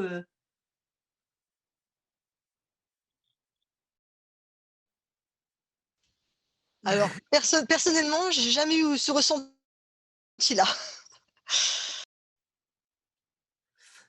Très bien. Peut-être oui, je voulais peut-être pas dans les situations désespérées, mais j'aime beaucoup cette formule de Talleyrand que j'admire beaucoup. Enfin, j'admire beaucoup Talleyrand qui disait que quand la situation est vraiment difficile, il faut faire marcher les femmes au sens, il faut engager les femmes dans la bataille. Ce qu'il a pratiqué lui-même, et je pense que c'est assez vrai. J'ai un exemple, non pas opérationnel, non pas désespéré, d'une activité un peu complexe que j'ai eu à mener où, en me retournant vers mes troupes habituelles, je ne trouvais pas vraiment de volontaires. J'ai organisé une petite équipe. J'étais à l'époque, j'avais une étoile de moins, mais enfin, j'étais déjà officier général. J'ai organisé une petite équipe transfonctionnelle avec de jeunes officiers féminins. Ça a marché du feu de Dieu. Voilà, vertu de l'exemple. Merci beaucoup, Général. Une autre question, mais on y a répondu finalement, hein, est-ce qu'il existe des formations sur la thématique du genre? Alors, je ne sais pas très bien si la question concerne la France en général ou les armées en général, mais bon, on y a, je pense que ça, on l'a bien vu, hein, que justement, la formation, ça restait le point un petit peu complexe. Non pas qu'il n'y en ait pas, hein, il y en a quand même, mais peut-être pas assez. Il existe une formation, la première formation a eu lieu en juin 2019, c'était une formation double casquettage pour former des gens, effectivement, au rôle de conseiller environnement humain des opérations, mais en l'occurrence, c'était des légades, des conseillers juridiques. Maintenant, vous avez accès avec une adresse gouvernementale aux cours de l'OTAN qui sont disponibles sur un portail qui s'appelle JADL. Et il y a notamment 3 cours. On vient de remettre à jour le 169. C'est un cours très prisé. C'est le cours le plus prisé disponible sur Internet de l'OTAN. Les Canadiens le font beaucoup. Je me demande si c'est pas obligatoire dans leur armée de faire ce cours-là. Donc, vous pouvez accéder à des cours en ligne. Les Nations Unies aussi, je crois, font des cours. Et il y a aussi notre page Internet. Donc, vous avez la page du Gender Advisor d'ACT où vous pouvez trouver des ressources. Et on est en train de mettre à jour avec le NCGM, justement, un PowerPoint qui peut être utilisé au bon gré des nations. Ils peuvent transformer un peu le PDF, ils peuvent le traduire, etc. Donc, des outils en ligne existent. Il ne faut pas hésiter à les utiliser. Par contre, une formation vraiment de Djennad en France, non, ça n'existe pas. Pas encore, peut-être un jour. Et nous avons une dernière question qui concerne les questions du genre dans l'environnement opérationnel. Pour que les questions du genre dans l'environnement opérationnel ne soient pas considérées comme un sujet pour les femmes, serait-il peut-être plus utile de désigner davantage d'hommes comme gender advisor dans les missions? Alors ça aussi, c'est un grand sujet. C'est éviter la spécificité par le sexe. Et pas que dans l'émission, à tous les postes de Djennad qui sont disponibles, oui, effectivement, il faut justement avoir une vision plus large des choses et avoir que des femmes, ça, dans le sens inverse, ça va réduire à nouveau les choses. Donc oui, effectivement, il faut des hommes Djennad. On vous invite, messieurs, à venir nous rejoindre. Et je confirme, hein, dans les formations qui sont prodigués au NCGM, il s'impose justement qu'il y ait la parité dans les stages. Donc, moi, le stage que j'ai suivi, il y avait autant de femmes que d'hommes. Et justement, dans les groupes de travail, à chaque fois, c'était bien diversifié pour que tous les points de vue soient pris en compte. Et donc, c'est sûr que c'est très important. Mais justement, commandant Laurane, vos camarades de promo masculins qui suivaient la formation, est-ce qu'ils étaient motivés pour y aller au départ, ou est-ce qu'ils avaient été un petit peu envoyés contre leur gré? Quels ont été leur retour d'expérience? Alors, c'était des gens qui étaient en poste, hein. Parce que en fait, dans tous les niveaux des différents états-majors de l'OTAN, donc là, on a parlé des deux plus grands à Norfolk et puis à Bruxelles. Mais il y a d'autres états-majors du niveau inférieur opératif, voire après tactique en fonction des opérations, où il y a des GENAD qui sont désignés et qu'il faut former. Et à ces postes-là, il y a des hommes et des femmes. Et une fois qu'ils sont désignés, soit en préparation de cette affectation ou en cours, ils sont envoyés en stage en Suède. Donc, ce n'est pas une initiative de leur part, c'est parce qu'ils ont été affectés sur ces postes-là. Alors, pour finir un peu là-dessus, c'est que donc nous, au niveau de l'OTAN, nous avons AIS qui représente le bureau femmes, femmes, paix et sécurité. Nous avons AIMS pour la partie militaire, avec en dessous ACO, ACT. Et nous avons également des Joint Force Command qui sont Brunsum et Naples. Et il y a notamment des hommes à cet endroit-là. Maintenant, les gens, notamment les Gender Focal Point, comme je disais, sont souvent des gens qui sont volontaires. Ici, j'en ai 28, je crois.